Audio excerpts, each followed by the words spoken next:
and thanks for joining us. I'm Nadia. It is a beautiful day here in Brigham City. Now, they say that it's always cooler, but it feels pretty warm to me. We've got plenty of sunshine. Let's check in with Good for Utah's Kylie Burr. She joins us live from Willard Bay State Park. And Kylie, sunny, warm.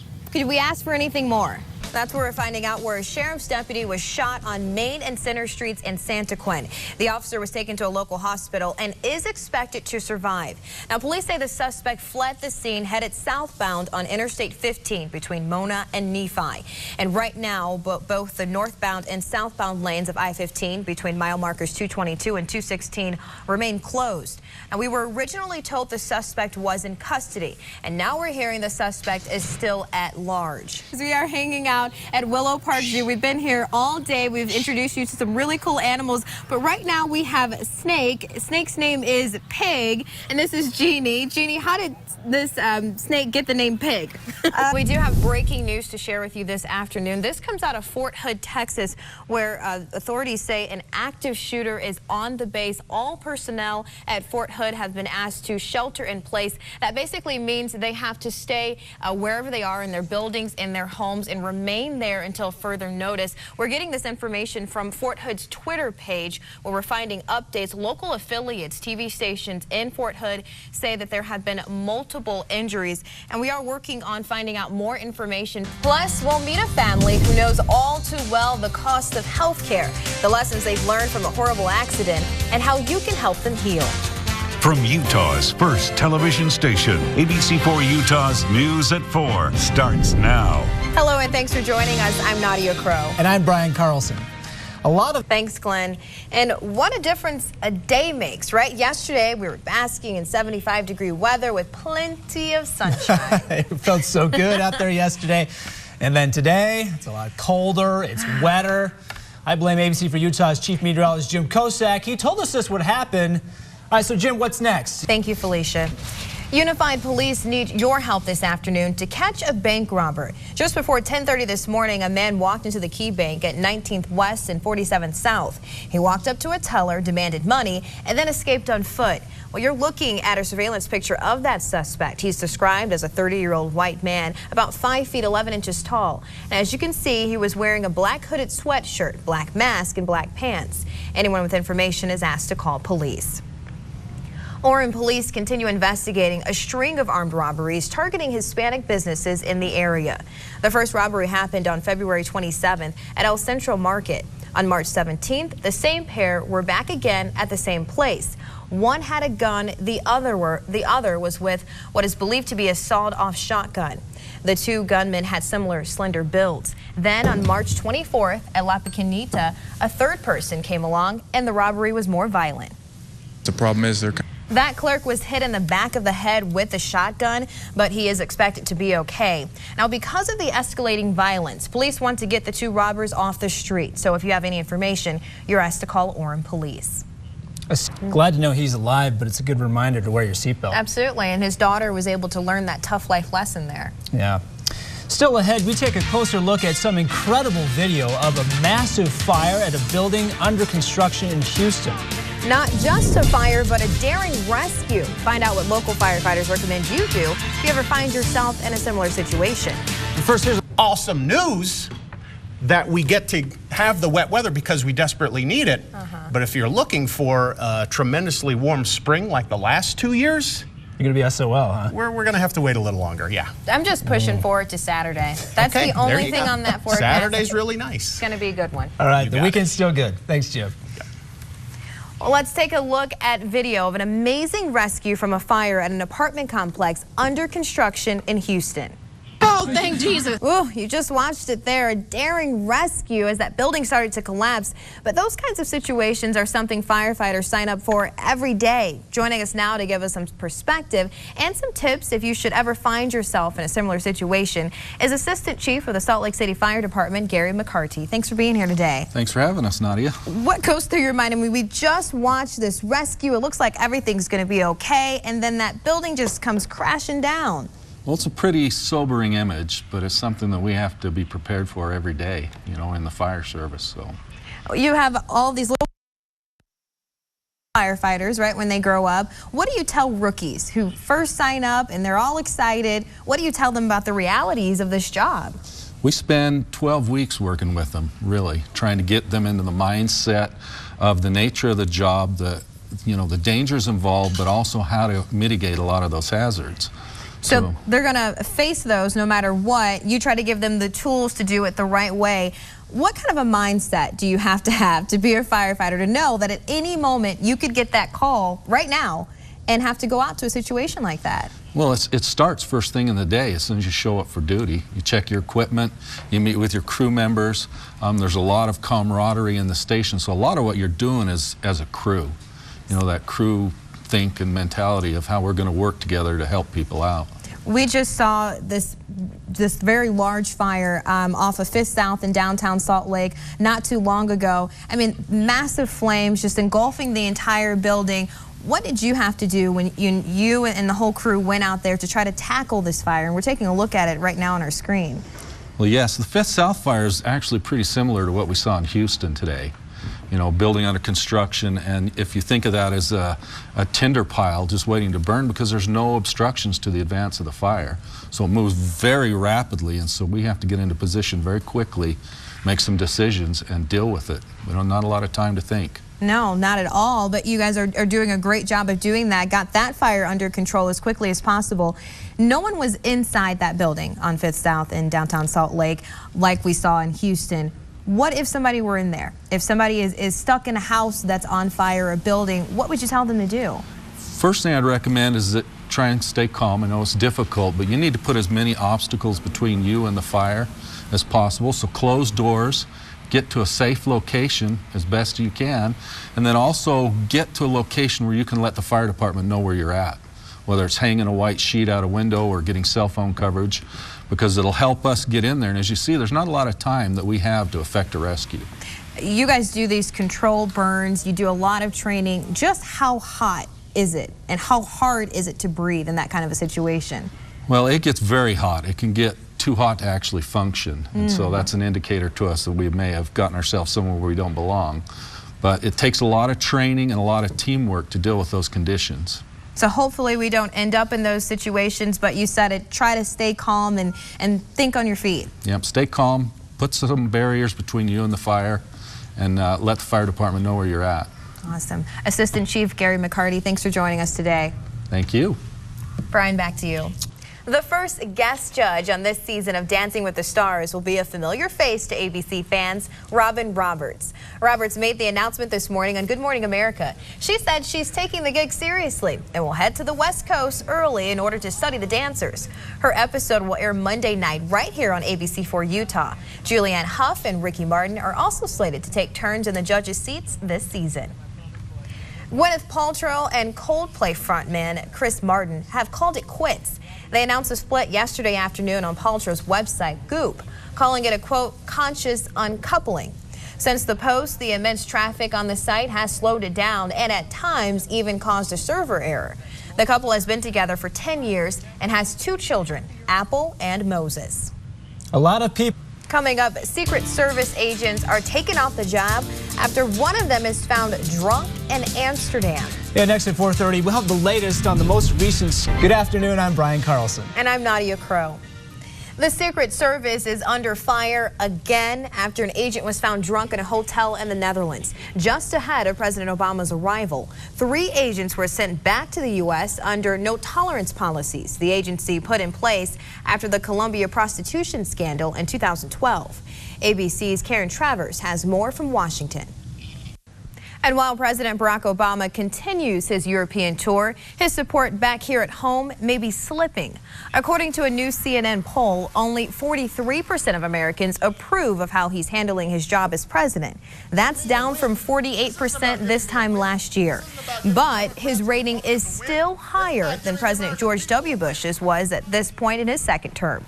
Bush's approval was just at 37% back in 2006. As much talk. Thanks, Brian. Still ahead, cleaning the air over Utah remains a top priority for many in the state. A handful of bills were passed this legislative session. Coming up, we'll introduce you to a group of Utahns hoping to keep up those clean air initiatives this weekend and find out how you can get involved. Here it is. Right? Yep, every day, right? Roller coaster. We'll have to take advantage of Saturday. Well, up next, local groups join forces to improve the air you breathe. Yeah, we get a preview. This year, the state legislature worked together to pass several bills to help solve Utah's air pollution problem. This weekend, Utah citizens will come together to help find more air pollution solutions at the first Utah Clean Air Fair. Carl Engwell and Emmylou Manuel join us now to talk about those efforts. Thank you both for being here. Thank you. Thanks for having us. So, the first ever Clean Air Fair. Why put this together this year? So Revolution United is a 501c3 organization, and we kind of picked up on the passion that was left over in the citizens from the rally that Carl was a key organizer in.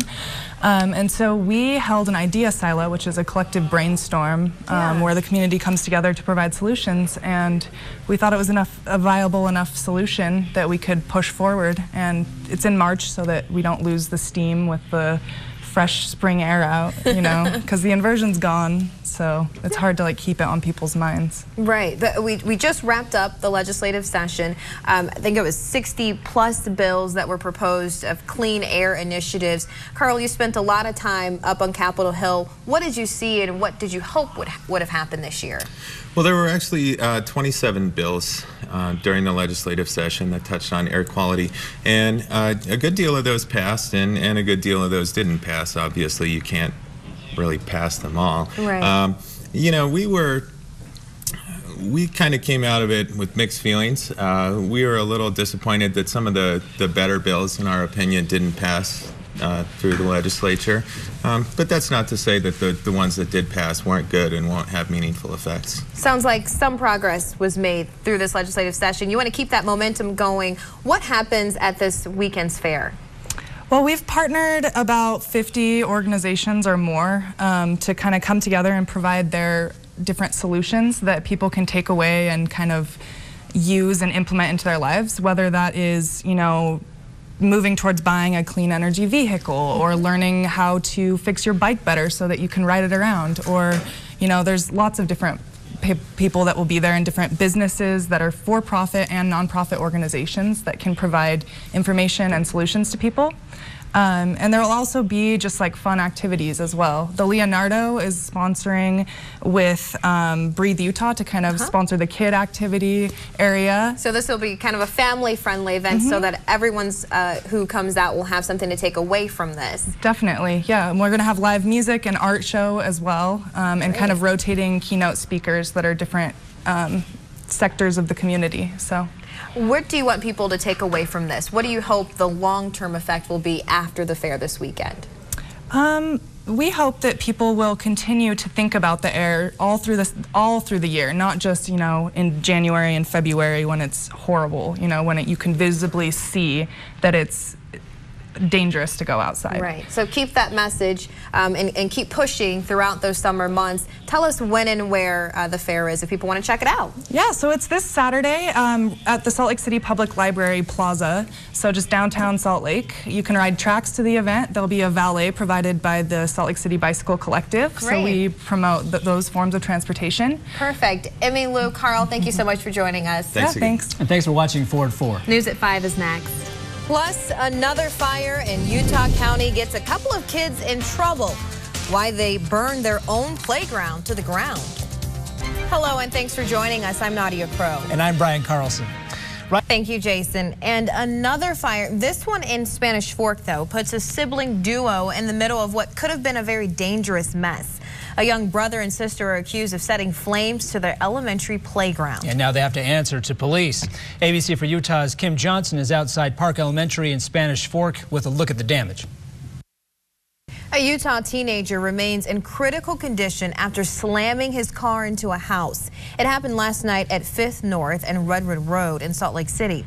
Police say 3 people were inside the home during the crash.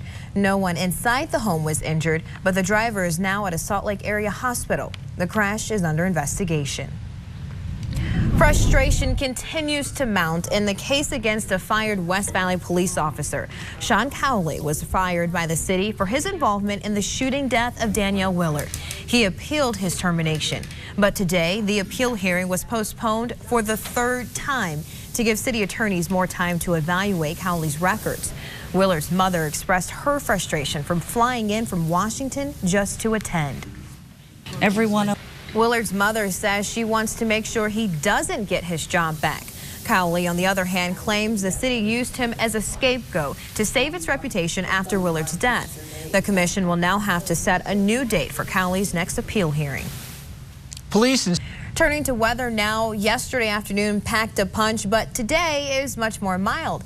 As you can see here, take a look through our Hoops Vision Tower cam. The sun is shining down on Salt Lake City. There are some clouds around and it's a little bit chillier, but overall, a beautiful day. Yeah, but what we all want to know is when will it warm up again? ABC for Utah's chief meteorologist Jim Kosak is live in the Weather Center. So Jim, when do we get that 80 you've been talking about? I think we're going to have to wait for the second half of next week for that to gradually take place. The big one.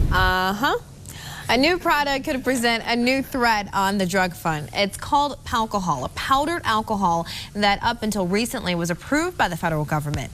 Jesse Denderline from New Roads Treatment Center joins us now. Thanks for being here today. Thanks for having me. So talk to us about, it's a powdered form of alcohol. So how would somebody use this? How would it work? From what I understand, you take the powder pretty much anywhere. It's a way for people to conceal alcohol, and then you pour it into water. I think it's like 5 ounces of water or something, and it basically makes a cocktail. So you could have that in your pocket, in your purse, and no one would really know it's there. Right. What are your concerns by having this product enter the market? My fear is that it's going to target a population of people who want to conceal the fact that they're drinking. So it's going to put alcohol pretty much anywhere. And also possibly into the hands of underage drinkers. There's some people who say this is perfect if I want to go camping and I don't want those bottles clanging around, and you know, they want to have that in their backpack. You're talking about people who would use this in a very irresponsible way. Right, and there's even a risk of people snorting it. Things like that have been discussed in the substance abuse community. So how does substance abuse start? When you talk about a child, do we still have those gateway drugs like marijuana, alcohol that lead to harsher drugs? Could this be added into that? Absolutely, yeah. Alcohol is still the #1 most abused addictive substance in the country. 1 in 12 people, or adults I should say, have either an addiction or a dependence on alcohol. So yeah, it's definitely still a huge problem. You talked about concealing it. So let's say there's someone that you know that's an addict. Would this make it easier for them to maybe slip off course if it could be so easy to hide? Absolutely, and just like I said before, I mean, it may be another thing that they could start to snort. They may use it while they're drinking regular, beverages. So it will be hard to manage how much alcohol you're taking in if you're in your food, possibly. If you're snorting it, which hopefully that doesn't happen, or pouring it in, maybe multiple packages of the powder into one, drink.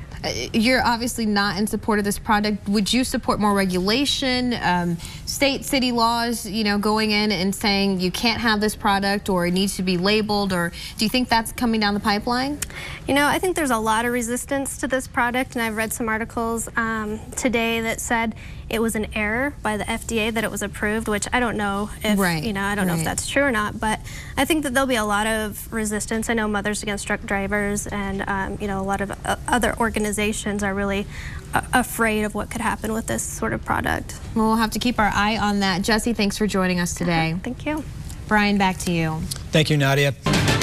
Welcome back. He's a famous face who got his start in football. Now he's a new host on ABC's Good Morning America. Yeah, we're talking about Michael Strahan. He's a big guy with a big personality, and now you can see him each and every morning. ABC's Robin Roberts has more. And he's doing just about everything. He is. Fox Sports. We got Live with Kelly and Michael now, and then Good Morning America. So when does he, and I believe he lives in LA with his fiance, but works in New York? Does he sleep? I don't know. Maybe that's one of the next stories we see out of Michael. Coming up, the U.S. government tries to level the playing field for a structure. From ABC4 Utah. We begin this half hour with breaking news. The town of Opel, Wyoming has just been evacuated after a huge explosion was seen and heard at the Williams gas plant. According to the Wyoming Department of Transportation, there are no injuries in the area, but news agencies there say a big ball of fire went up in the air, causing workers to run away. Right now, US 30 and Wyoming's Highway 240 have been closed. You're taking a look at that fireball on your screen right now. Again, that's coming from the Wyoming Department of Transportation, and we'll bring you the latest information about what's going on in Opel, Wyoming when it becomes available. The United States sent a new message to Russia today by putting 600 troops on the ground in Ukraine. ABC's Alex Marquardt has more about what the move may mean as tension mounts in the region. Guys. And we are jonesing. We need that, wanting it all the time. Coming up, see how Utah's young leaders look to give back and find out how you can help. Welcome back. The United Way is holding a soiree for Salt Lake's little ones. We're talking about United Way's Young Leaders Annual Celebration. It's a fundraiser to earn money for early childhood education. United Way's Drew Martinez joins us now. Thanks for being here. Thank you so much for having me. So let's start with just talking about who are United Way's Young Leaders. Who makes up this group? Yeah, so United Way of Salt Lake Young Leaders are individuals that donate $1,000 or more to United Way of Salt Lake and are 40 and under. So they're early to mid-career professionals that really just want to get back involved in their community and give back financially with their time and get access to a lot of cool opportunities to network with each other and kind of just learn more about our community and the needs there. How young is the youngest leader? Oh man, I think it might be me actually. So it's 26. So that's as young as we get, yeah. So what does it mean for the people to be in this group, to kind of have that camaraderie after high school, after college, to still be out doing these activities? Yeah, for one, I mean, it's such a great way to know what the need is in the community and how you can give back. Because I think a lot of people in our community just really don't know what to do, and they want to give back, but they don't know what's the biggest bang for their buck, I guess. Right. So it's a great place to see where you can get involved in the community and just get to know other young professionals in our community as you're up and coming in your career. Those connections are huge, really, to really advance in your career. So those are really some great opportunities to get involved too. So what's involved with this soiree this weekend? Yeah, so it's this Friday. It's at the Salt Lake Hardware Building. We still have tickets left. We're almost at capacity, but we're going to be doing. We're going to have a band, so we're going to be dancing. There's going to be some food, some great drinks. It's a 1920s speakeasy kind of theme. So costumes and What courage. does that mean, though? Give us an example of that. So I actually just got my costume, or my outfit today. Right. I got Get a the vest. terminology right? Yes, okay, yes. keep going. Yeah, I'm a little nervous saying outfit, but it works. I got my vest and my bow tie. It's just a kind of a fun way of getting together, and costumes and courage, but not required. And Brian could be a flapper. Yes, for the we have event. some great flapper dresses. Dress at home. I'm sure you do, So Brian. you Just pull great. it out. You look great. So this all goes to early childhood education. How do those proceeds make their way there? Yeah, so through different initiatives, United Way of Salt Lake kind of champions, we always talk about our promise to change the odds so that every kid in our community, regardless of their circumstances, has the same chance to succeed in school and in life. So part of that, to ensure every child succeeds, we want to make sure kids are ready to enter kindergarten, and once they're in kindergarten, they're on track to, in those important areas of reading, math, and science. So all the money that's raised from this event will go towards those early childhood education efforts to really make sure kids, at-risk kids in our community, are entering kindergarten and kind of succeeding through those early formative years in a kid's life. Sounds like a great event. Give us the details real quick one more time. Yeah, so this Friday from 7 to 10, Salt Lake Hardware Building. More information is on uw.org. Like I said, tickets are limited, so feel free to reach out to us and see what we can do. But they're $50 for an individual. If you want to get a big group together, they're $450. But all proceeds go toward early childhood education. Drew Martinez, thanks for joining us. Thanks for watching Forward 4.